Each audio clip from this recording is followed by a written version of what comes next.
एक बात तो साफ दिख रही है कि ईरान की पूरी लीडरशिप को भी ट्रंप खत्म कर देना तो ईरान सरेंडर के मूड में है ही नहीं। और मैंने आपको डे वन से कहा था कि ईरान इस मूड में चल रहा है कि तुम मारने ही वाले हो ना, मारो, हम तुमको मारते मारते मरेंगे। और इसलिए जितना अमेरिका ईरान को डैमेज नहीं कर पा रहा, भाई आप फिजिकली डैमेज कर रहे हो कि भाई इधर बम फोड़ दिया, उधर बम फोड़ दिया, ये कर दिया, वो कर दिया। ईरान आपको साइकोलॉजिकली डैमेज कर रहा है। दुनिया भर में अमेरिका का रुतबा कितना कम हो चुका है आप सोच रहे हैं? जितना शेयर मार्केट नहीं गिरा है उससे ज्यादा ट्रंप की इज्जत गिर के नीचे आ चुकी है। अमेरिका की क्रेडिबिलिटी गिर के नीचे आ चुकी है। कोई ट्रंप पे भरोसा नहीं कर रहा, कोई अमेरिका को भाव नहीं दे रहा। ईरान ने वो कर दिया जो कोई नहीं कर पाया था बॉस। अमेरिका को यहां नीचे नीचे लाकर गिरा दिया उसने, उसकी इज्जत की छीछालेदर कर दी। और यह बात अली खामनेई को मारे जाने के बाद ईरान ने दुनिया को साबित करके दिखा दिया। अब लारिजानी को भी मार दिया तो उसके बाद उसका बहुत कम असर है। ईरान इससे भी झुक जाएगा लगता नहीं। ईरान जिस तरह से ताकतवर ट्रंप का सामना कर रहा है उससे खुद ट्रंप हैरान है। ईरान ने खाड़ी देशों में अमेरिकी ठिकानों को निशाना बनाया। यह तस्वीरें देखिए, इराक के बगदाद में अमेरिकी एम्बेसी पर ड्रोन से हमला किया जिसे अमेरिकी एयर डिफेंस ने रोक लिया। यह तस्वीरें देखिए कि अभी भी हमले चल रहे हैं।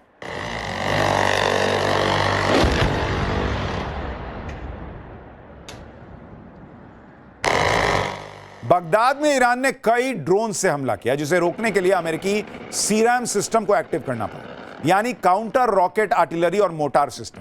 यह रडार, फायर कंट्रोल सॉफ्टवेयर और तेज रोटरी कैनन को जोड़कर काम करती है। इससे ऑटोमेटिक गन फायर होती है और यह इतनी इफेक्टिव है कि पल भर में टारगेट को तबाह कर देता है। देखिए कैसे वहां पर हुआ है। बगदाद में ही एक और ठिकाने पर ईरान ने ड्रोन से हमला किया जिसे एयर डिफेंस रोक नहीं पाया। इस हमले में 4 लोगों की मौत की खबर है। ऐसे ही कतर की राजधानी दोहा पर भी ईरान ने हमला किया। दोहा में ईरान ने ड्रोन और मिसाइल से हमला किया जिसके बाद दोहा में कई जोरदार धमाके सुनाई दी। दुबई भी ईरान के निशाने पर लगातार है। दुबई में भी अमेरिकी सेना के ठिकानों, अमेरिकी बैंकिंग संस्थाओं पर ईरान हमले करता जा रहा है। इसी तरह ईरान ने बहरीन से लेकर सऊदी अरब तक हम पर हमला किया है। ईरान से इस हमले की उम्मीद किसी को नहीं थी। खुद ट्रंप कह रहे हैं बॉस कि वो शॉक्ड रह गए जिस तरह से ईरान ने पलटकर हमला कर दिया। सुनिए ट्रंप को, अब मान रहे हैं कि क्या ईरान ने कैसे उनको झटका दिया। Thank you.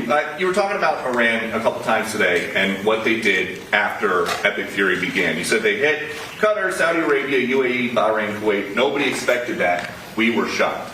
Are you surprised that nobody briefed you ahead of time that might be their retaliation? Nobody, no. The greatest experts, nobody thought they were going to hit.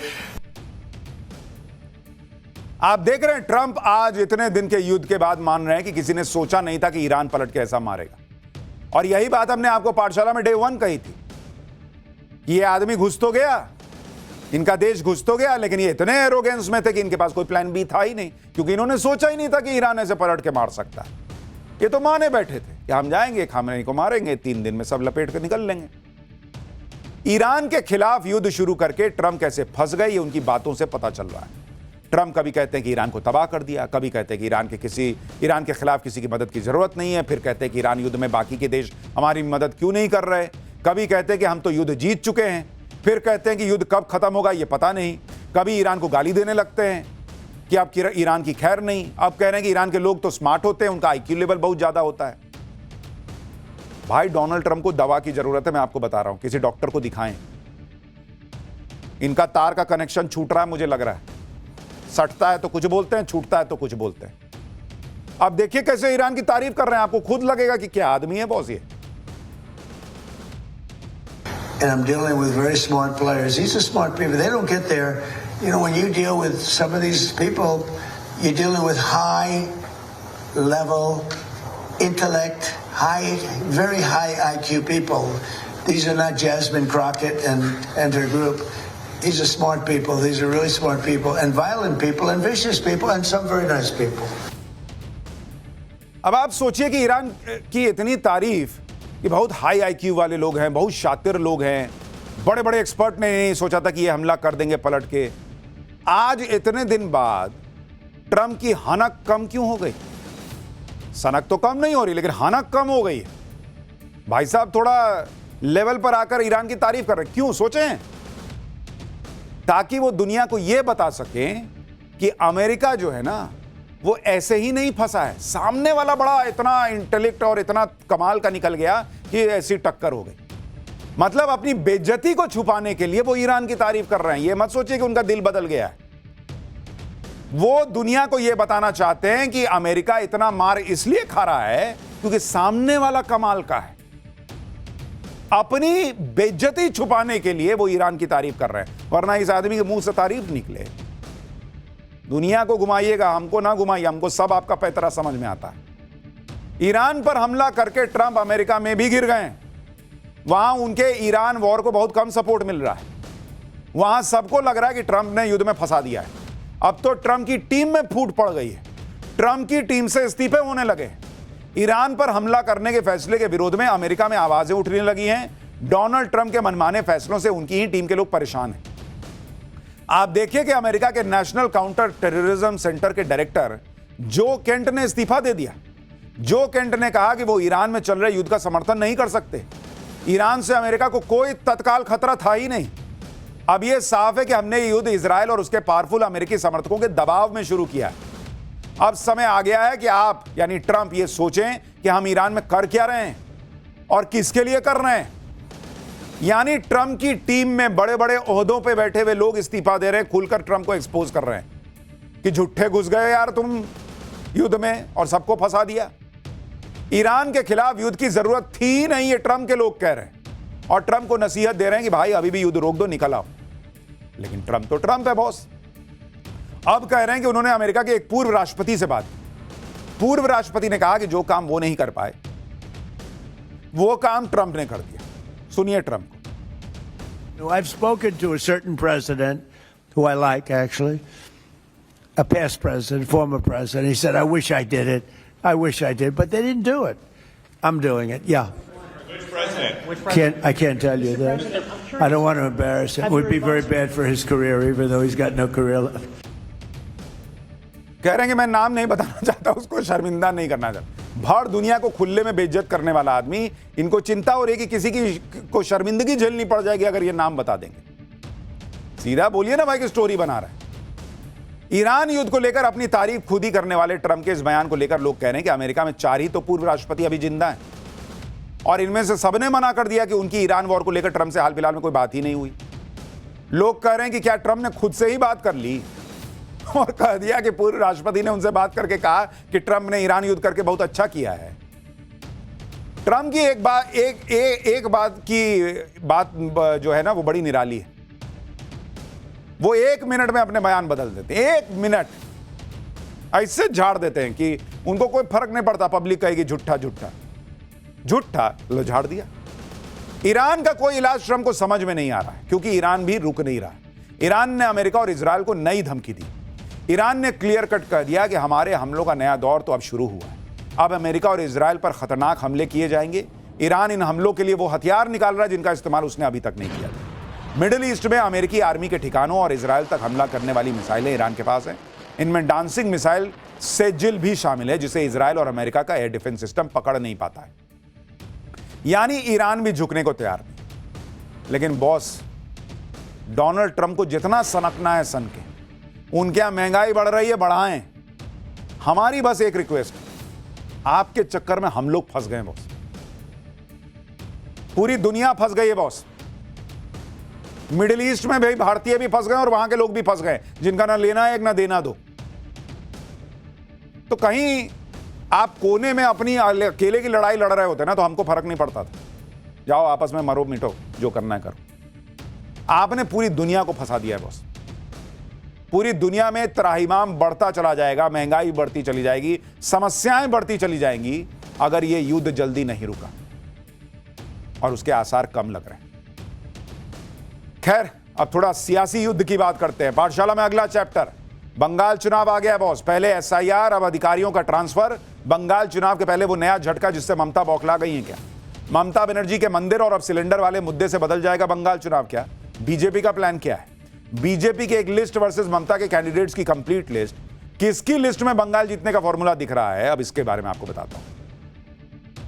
देखिए, इस बार बंगाल में जो चुनाव हो रहा है उसमें ममता बनर्जी को एक के बाद एक झटके लगते जा रहे हैं और उनकी पार्टी टीएमसी बुरी तरह से हिली हुई। आप देखिए कि पहले एसआईआर को लेकर इतना हो हल्ला हुआ, अब जब बंगाल में चुनाव की डेट आ गई तो तुरंत अगले ही दिन गैस सिलेंडर का मुद्दा लेकर ममता बनर्जी सड़क पर आ गई, अधिकारियों के ट्रांसफर पर बवाल काट दिया। इतनी बेचैनी तो किसी और नेता में नहीं दिखी। सिलेंडर का मुद्दा तो कुछ दिनों से चल रहा, अचानक से आप आई। जितनी बेचैनी ममता बनर्जी के अंदर दिख रही है वो शायद ही किसी में दिखे। जबकि आप देखें कि चुनाव 5 राज्यों में अनाउंस हुए, लेकिन सबसे ज्यादा हलचल बंगाल में मची हुई और उस हलचल में सबसे ज्यादा एक्टिव ममता बनर्जी है। क्या सीएम ममता बनर्जी को पैरों तले जमीन खिसकती नजर आ रही? क्या उन्हें अपने बंगाल के किले में सेंध लगती दिख रही? क्या उन्हें पता चल गया है कि यह चुनाव उनका सबसे टफ चुनाव होने जा रहा है? ये सब बड़े सवाल हैं, क्योंकि ममता बनर्जी के सामने बीजेपी इस बार अपनी पूरी ताकत लगा रही है और इस बार भी बीजेपी ने कमर कस ली है कि ममता बनर्जी को हर जगह पर तगड़ी फाइट देकर रहे। इसी के बाद से बंगाल में खलबली मची हुई है कि बंगाल में क्या नया खेला होने जा रहा है। ममता बनर्जी क्यों फुल टेंशन में आ गई? क्योंकि ऊपर से नरेंद्र मोदी ने बंगाल में ऐसा माहौल बना दिया कि भर भर के भीड़ उनकी रैलियों में दिख रही है। हर तरफ से घिरी ममता बनर्जी की पॉलिटिक्स कैसे ड्रामेटिक होती चली जा रही है। उर्दू शायरी से लेकर श्लोक पढ़ने लगी हैं। आज आपको सब दिखाऊंगा, लेकिन पहले बंगाल में चुनाव की तारीखों का ऐलान होते जो घमासान का पारा चढ़ा है उसकी एक झलक देखिए।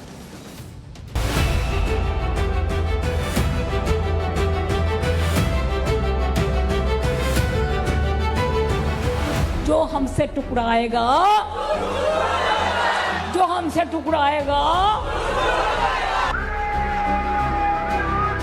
তোরাতে গুপ্ত তাণ্ডব করছে।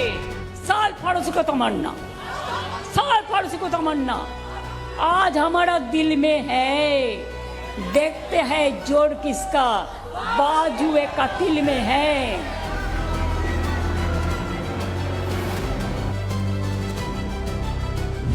अब बंगाल से निर्मम सरकार का अंत होकर रहेगा।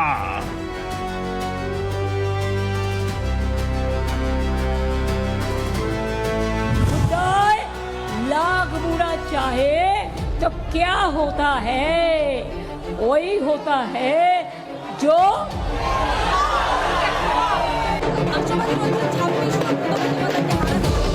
माहौल अच्छा है और इस बार एंटी इनकम्बेंसी भी ज़्यादा है और हिंदू भी जाग चुका है।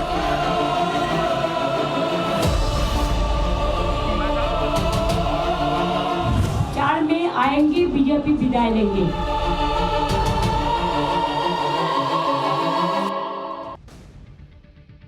ममता बनर्जी पिछली बार तो बंगाल का चुनाव जीत गई, लेकिन इस बार मामला आसान नहीं दिख रहा कहा जा रहा है। ममता बनर्जी की चिंता क्यों बढ़ती जा रही है, कौन सी चिंता उनको खाई जा रही है, यह उनकी बातों से उनकी बेचैनी साफ पता चल रही है। चुनाव के ऐलान होने के 2 दिन बाद आज उन्होंने क्या किया, कैसे सबको हैरान कर दिया, वो आपको दिखाऊं। कि वो कभी उर्दू में शायरी कहकर बीजेपी को चुनौती दे रही हैं, तो कभी संस्कृत के मंत्रों के जरिए खुद को सनातन से जुड़ा हुआ दिखाने का प्रयास कर रही हैं। जरा एक बार ममता बनर्जी को सुनिए, वो कैसी कैसी बातें कर रही हैं। जो हमसे टुकराएगा, जो हमसे टुकराएगा, जो हमसे टुकड़ियाए जाओ। और एक बोले जाए पंजाबी से शायरी, साल फारसी को तमन्ना, साल फारसी को तमन्ना आज हमारा दिल में है।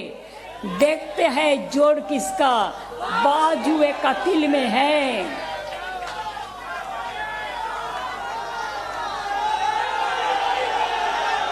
मुद्दा लाख बुरा चाहे तो क्या होता है, वही होता है जो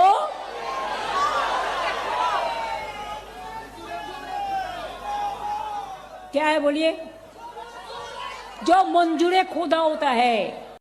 ओम सर्वमंगल मंगल्ये शिवे सर्वार्थ साधिके शरण्ये त्र्यंबके गौरी नारायणी नमस्तुते सृष्टि स्थिति विनाशनं शक्तिभूते सनातनी गुणश्रयी गुणमयी नारायणी नमस्तुते। तो ममता बनर्जी को सुनने का मजा अलग है, बहुत जबरदस्त बोलती है। करें जो हमसे टकराएगा वो खत्म हो जाएगा। शायरी और मंत्र ही नहीं, ममता बनर्जी वाहे गुरु और जैन धर्म के जयकारे भी लगा रही। यानी ममता बनर्जी खुद को कंप्लीट सेक्युलर दिखाने में जुटी हुई। देखिए एक बार। वाहे गुरु जी का खालसा, जीने दो, जियो और जीने दो।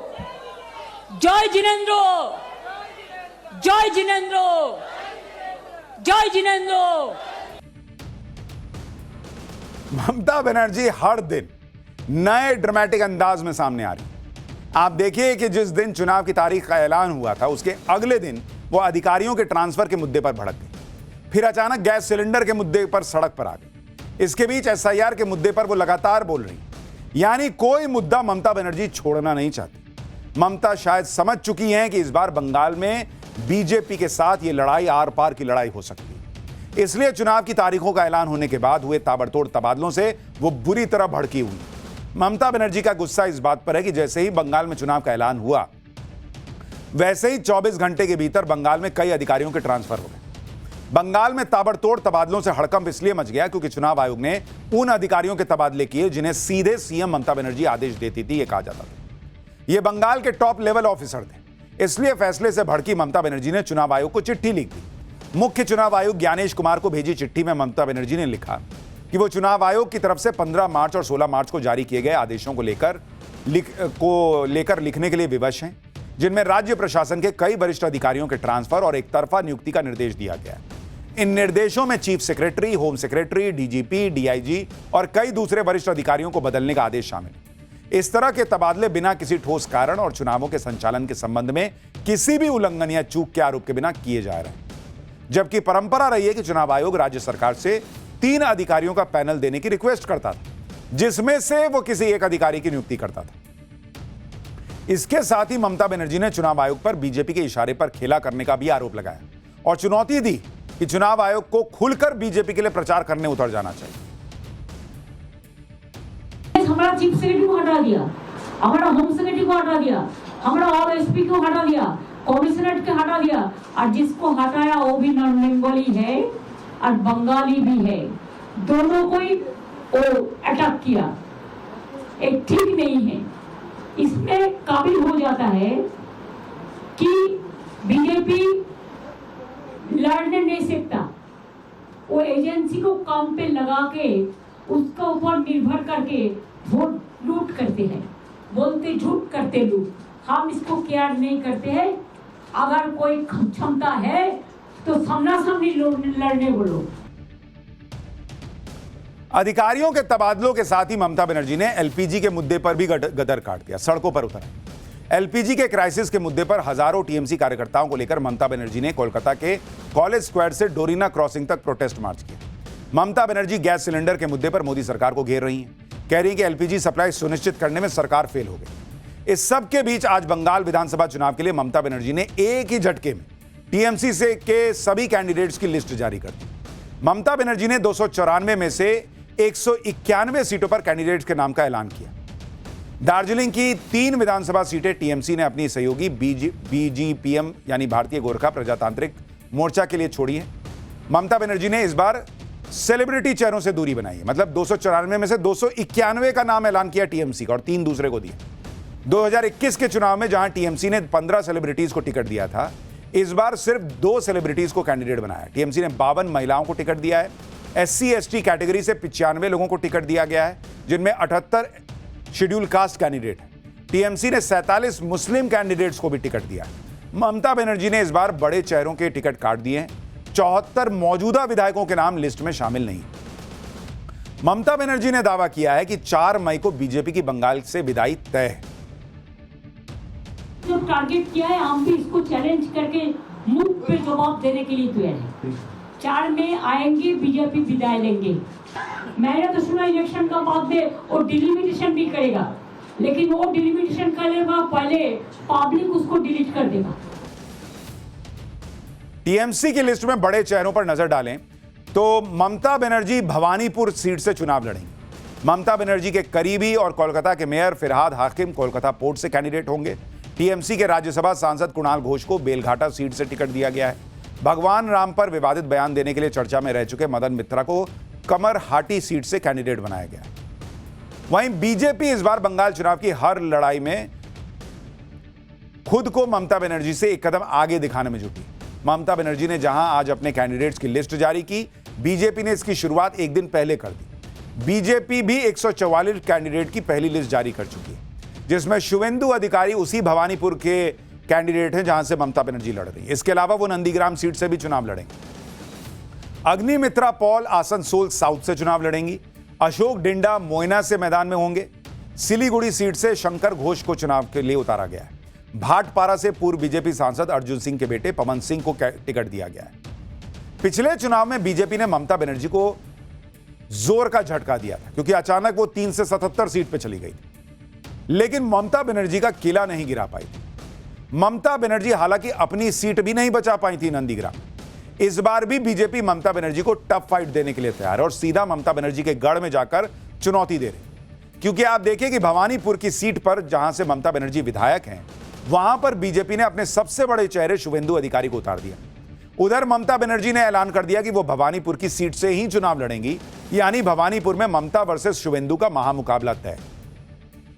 इस बार भवानीपुर सीट पर हाई वोल्टेज मुकाबला होने वाला है, क्योंकि शुवेंदु अधिकारी पिछले चुनाव में ममता बनर्जी को ऑलरेडी हरा चुके हैं।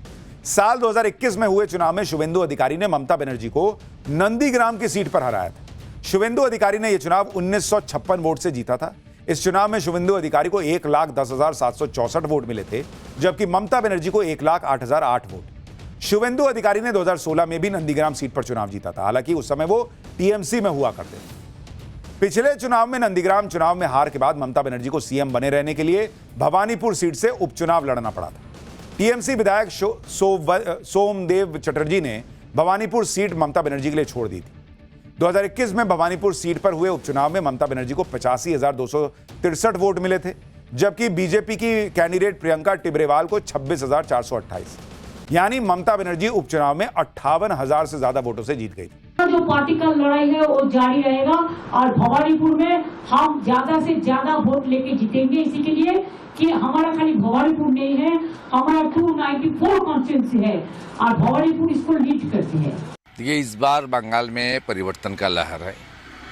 आपने देखा है ऑनरेबल प्राइम मिनिस्टर का जो रैली हुआ 14 को, उस रैली में किस तरीके से भीड़ हुआ है और जनता का उल्लास, हर्षोल्लास कितना था, जोश कितना था, स्पॉन्टेनियस उन्होंने किस तरीके से मोदी जी का जितना बढ़िया भाषण हुआ उसको लिया है। तो माहौल अच्छा है और इस बार एंटी इनकम्बेंसी भी ज़्यादा है और हिंदू भी जाग चुका है। यानी बीजेपी के भी अपने दावे हैं, ममता बनर्जी के अपने दावे हैं। बंगाल चुनाव पर लगातार फुल कवरेज हम आपको टाइम्स नाउ नवभारत पर दिखाते रहेंगे। पहले अब चलते हैं अगले चैप्टर पर। कहीं आधी रात हंगामा, कहीं विधायकों को पार्टी से निकाला। राज्यसभा चुनाव में एनडीए की बंपर जीत के पीछे की फुल स्टोरी क्या है? राहुल गांधी के चाय बिस्कुट पर हंगामा क्यों मच गया? किस किस ने चिट्ठी लिखकर सवाल खड़े कर दिए और किसने आरएसएस पर बैन लगाने की बात कहकर नया हंगामा खड़ा कर दिया? अब इसका चर्चा। भाई 5 राज्यों में चुनाव तो होगा, लेकिन उससे पहले राज्यसभा चुनाव को लेकर जो बवाल हुआ है और उसमें इंडी गठबंधन और कांग्रेस को बीजेपी ने कैसे हिला दिया, उसके बारे में आपको बताता हूं। राज्यसभा चुनाव में एनडीए ने 37 में से 22 सीटें जीती। बीजेपी बम हो गई तो कांग्रेस की अगुवाई वाले विपक्ष को 15 सीटें जीतकर शौक लग गया। राज्यसभा चुनाव को लेकर हरियाणा में आधी रात तक कैसे हंगामा कटा, ओडिशा में कांग्रेस ने अपने ही 3 विधायकों को पार्टी से बाहर क्यों निकाल दिया, आज सब आपको बताऊंगा। इस चुनाव में कहां क्रॉस वोटिंग हुई, बीजेपी को 10 सीटों का फायदा कैसे हो गया, इंडी गठबंधन का कैलकुलेशन कैसे गड़बड़ा गया, राज्यसभा के भीतर समीकरण कैसे पलट गया है, सबसे पहले यह सब बताता हूं आपको और उसके बाद बात होगी कि राहुल गांधी के साथ क्या हुआ है। देखिए, राज्यसभा चुनाव में कांग्रेस के साथ 3 राज्यों में ऐसा खेला हो गया जिस पर कांग्रेस हाथ पैर पटक रही है। हरियाणा में कांग्रेस के 5 विधायकों ने क्रॉस वोटिंग कर दी, ओडिशा में कांग्रेस के 3 विधायकों ने क्रॉस वोटिंग की और बिहार में भी कांग्रेस के 3 विधायक वोट देने ही नहीं पहुंचे। इन सब का फायदा बीजेपी को मिल गया। लोग कह रहे हैं कि कांग्रेस ने ही बीजेपी को जिता दिया।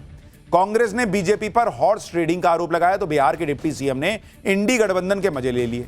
कांग्रेस और बीजेपी दोनों को सुनिए। देखिए, बीजेपी जो है जितनी भी बातों को पहले कहा करती थी कि गलत है, ये गलत है, आज वो सब कुछ कर रहे हैं। सत्ता की भूख में अपने को चुनाव में जिताने के लिए 3 तिकड़म दंड फंड पैसे से विधायकों को खरीदना है, कैसे भी करके जो है इलेक्शन कमीशन का इस्तेमाल करना, हर तरह से ये करके हॉर्स ट्रेडिंग का मतलब होता है कि जो है कि आप पैसे के बल पे विधायकों को खरीदे हुए करें। करने वाले लोग तो आरोप लगाते ही हैं, अपनी कमजोरी को छुपाते हैं, अपने विधायक को ये वोट नहीं दिला पाते हैं, विधायक इनसे नाराज हैं, उसकी चर्चा ये नहीं कर पाते हैं। जिनका विधायक का विश्वास नेता पर नहीं हो, वो दूसरे के मत्थे ठिकरा फोड़ रहे हैं, ये कतई उचित नहीं। हरियाणा में राज्यसभा की 2 सीटों के लिए चुनाव हुआ था, जिसमें कांग्रेस हारते हारते बची। कांग्रेस उम्मीदवार इतने कम अंतर से जीते कि आंकड़े देखकर आप हैरान हो जाएंगे। कांग्रेस के कर्मवीर बौद्ध को 28 वोट मिले, जबकि निर्दलीय उम्मीदवार नांदल को 27.34 वोट मिले। यानी निर्दलीय उम्मीदवार नांदल कांग्रेस उम्मीदवार के से केवल 0.66 वोट के अंतर से हारे। ऐसा इसलिए हुआ क्योंकि कांग्रेस के 4 वोट रद्द हो गए और 5 विधायकों ने क्रॉस वोटिंग कर दी, यानी कांग्रेस के 9 वोट कम हो गए। रिजल्ट आने के बाद हरियाणा में नेता विपक्ष भूपेंद्र सिंह हुड्डा ने कहा कि कांग्रेस के जिन 5 विधायकों ने पार्टी को धोखा दिया, उनकी जानकारी आलाकमान को दे दी गई है।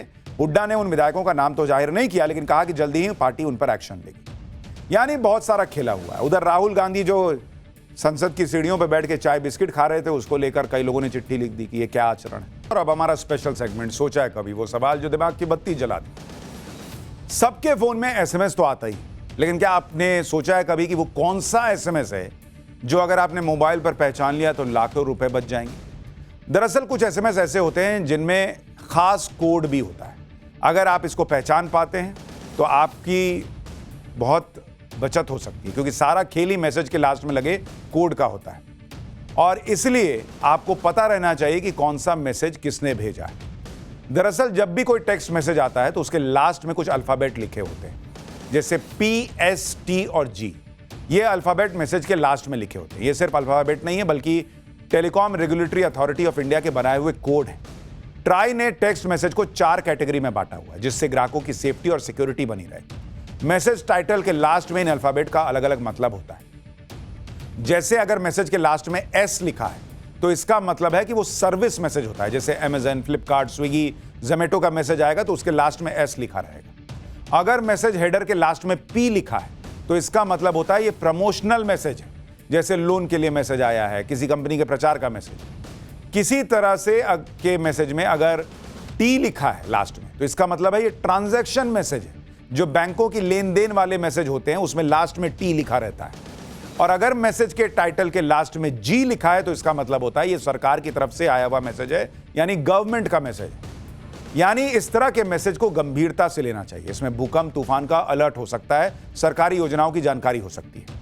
अगर आप इस तरह के कोड वाले मैसेज पढ़ना और उसे खोलना सीख गए और समझ गए कि किसने मैसेज भेजा है, तो कई बार जो ऑनलाइन फ्रॉड होते हैं जिसमें लोगों के हजारों लाखों रुपए उड़ जाते हैं, उससे बच सकेंगे। क्योंकि कई बार लोग कहते हैं कि देखिए आपको एक मैसेज आया होगा, इस पर क्लिक कीजिए। आपको पहले ही देख लेना है कि अगर उसमें T नहीं लिखा है, इसका मतलब बैंक के ट्रांजैक्शन का है ही नहीं, क्योंकि जो फ्रॉड भेजेगा उसके में ऐसा T लिखा हुआ नहीं आता है। हालांकि आपको और भी लेयर के चेक करने चाहिए, लेकिन ये पहला लेयर है जो आपको बताता है कि भाई फ्रॉड से कैसे बचा जा सकता है। तो मैसेज पहचानना सीखिए, फ्रॉड से बचना शुरू कीजिए, अपने पैसे बचाइए। आज के लिए पाठशाला में इतना।